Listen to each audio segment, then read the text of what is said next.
Okay, so let's see here question number 12A. A trader sold an article at 10% profit. Here in the first condition, you can just see here there is 10% profit. Right? The first condition ma here article what is the cost price of the article, that is also not given, and what is the cost price, what is the selling price of the article, that is also not given. Here in first condition matre given, 10% profit, that is simply given. If he had sold it at 10% loss, यदि 10% loss मा बेचेको भए भन्न खोजेको है, if he had sold it at 10% loss, it would yield Rs 140 less than the previous selling price. 10% lace मा बेच्यो, 10% lace मा बेच्यो भने चाहिँ पहिलाको सेलिङ प्राइस भन्दा अझै 140 लेस सेलिङ प्राइस हुन्छ भनेर हामीलाई अर्को कन्डिसनमा गिभन छ. Find the cost price of the article. Okay, so यसमा हामीलाई cost price of the article it is not given. That's why what we are going to suppose here, let the cost price of the article be RSX. Okay, so we are going to suppose here, let the cost price of the article, let the cost price of the article be RSX. In this way we have to suppose, because not given, right? हामीलाई cost price पनि given छैन, selling price पनि given छैन. That's why what we have to suppose here, let the cost price of the article be RSX. Look at your first condition. Okay, first condition we are going to write here. In first condition, okay, के को लागि हो त? First condition for an article. First condition for an article you have to write here. First condition for an article. What is the cost price then? अब हामीले suppose गरिसक्यौं cost price. You can see here cost price, that is CP1. If you suppose cost price CP1 is equals to RSX. Okay, then what is the profit percent? Profit percent. Okay, profit percent, that is P percent is equals to, in first condition you can see here 10% profit. So what is given here? 10% profit. Cost price is RSX, profit percent is 10%. Then okay, we can find the selling price. Okay, यति भएपछि त हामीलाई selling price find out गर्न सकिन्छ. Now selling price. Okay, now selling price, that is SP1 is equals to, you know the formula, selling price ko formula. Okay, simply 100 plus P percentage divided by 100 into, here you have to write here CP1. Okay, so what is here P percentage? P percentage means 100 plus 10.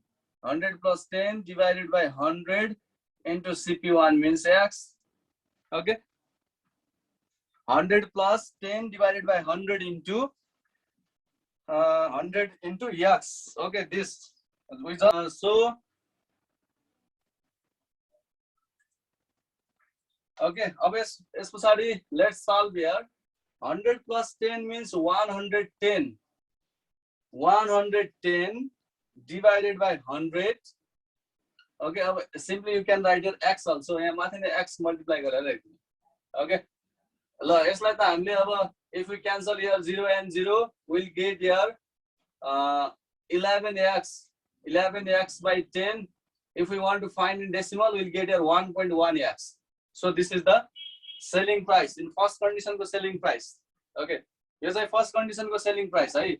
यहाँ हामीलाई cost price भनेको same article को cost price in the same transaction is same in all the conditions. Okay, जति बेलासम्म क्वेशनले हामीलाई यसको cost price different छ भनेर भन्दैन, तबसम्म क्वेशनमा एउटै आर्टिकल को cost price first condition र second condition मा same हुन्छ. Okay, त्यो थाहा भइराख्ने.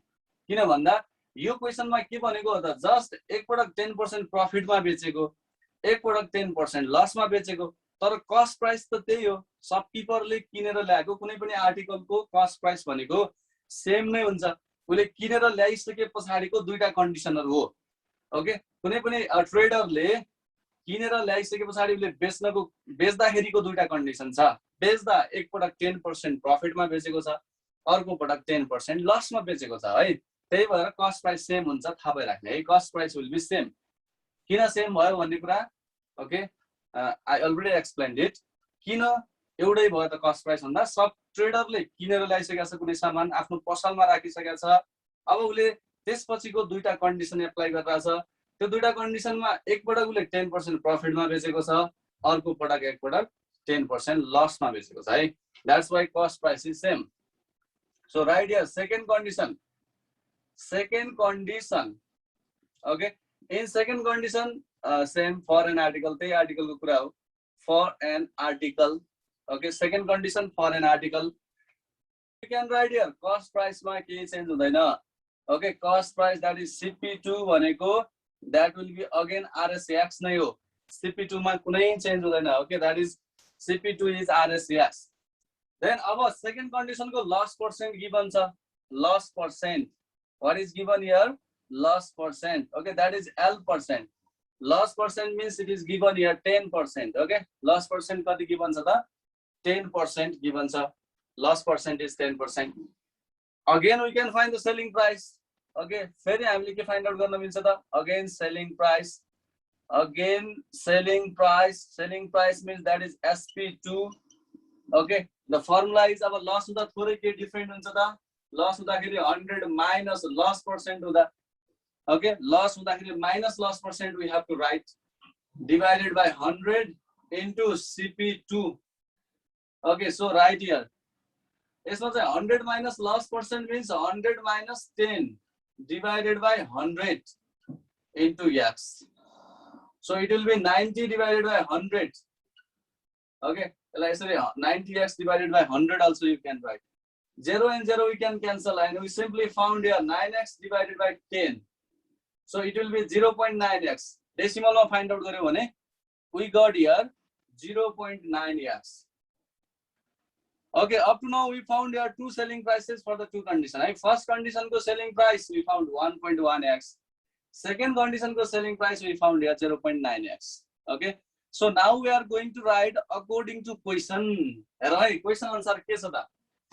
it would yield RS 140 less than the previous selling price त्यसो भए यो जुन selling price हामीले secondly find out गरेका छौं नि secondly find out गरेको selling price this is 140 less than the first selling price है यो 1.1x भन्दा यो 0.9x भनेको 140 ले लेस हो भन्न खोजेको यो 0.9x भनेको 1.1x भन्दा 40 ले लेस हो भन्न खोजेको है यो प्राइस यो सेलिङ प्राइस भन्दा यो SP1 भन्दा SP2 140 ले कम छ okay 140 less than the previous selling price remember this one okay try to understand this यो बुझ्ने यही कुरा भनेको छ त्यसैले अकॉर्डिङ टु क्वेशन हामी के लेख्छौं त त्यसो भए यो दुईटा बीचको डिफरेन्स भनेको कति हुनु पर्छ 140 हुनु पर्छ डिफरेन्स पनि कसरी okay greater minus smaller okay 1.1x भनेको greater minus smaller गर्दा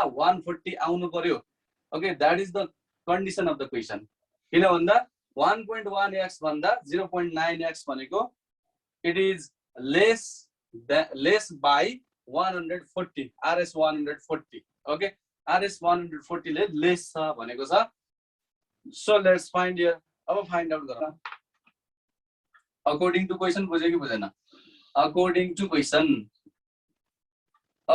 to question okay according to question what we can write here SP1 minus SP2 is equals to 140 okay SP1 minus SP2 is equals to 140 because 0.9x is 140 less than the 1.1x okay this is the selling price so previous selling price भन्दा 0.9x भनेको 140 ले lace छ भनेपछि यो दुईटा बीचको difference कति आउनु पर्छ त 140 आउनु पर्छ ओके त्यही हो लेस हुनुको मिनिङ के हो त यो दुईटाको बीचमा डिफरेन्स भनेको 140 आउनै पर्यो किन भन्दा SP2 भनेको SP1 भन्दा 140 ले लेस छ भनेपछि डिफरेन्स कति आउनु पर्यो 140 so accordingly we can write here that is the condition so simply now let's put the values of SP1 means you know 1.1x minus SP2 means 0.9x is equals to 140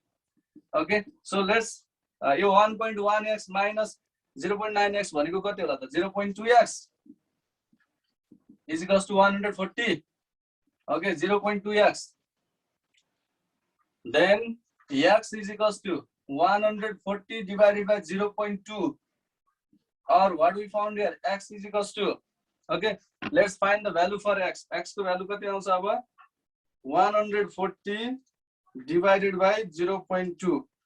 Okay, we got here 700. We got here 700. Okay, र हामीलाई सोधेको पनि cost price नै हो. Okay, we have suppose their cost price x.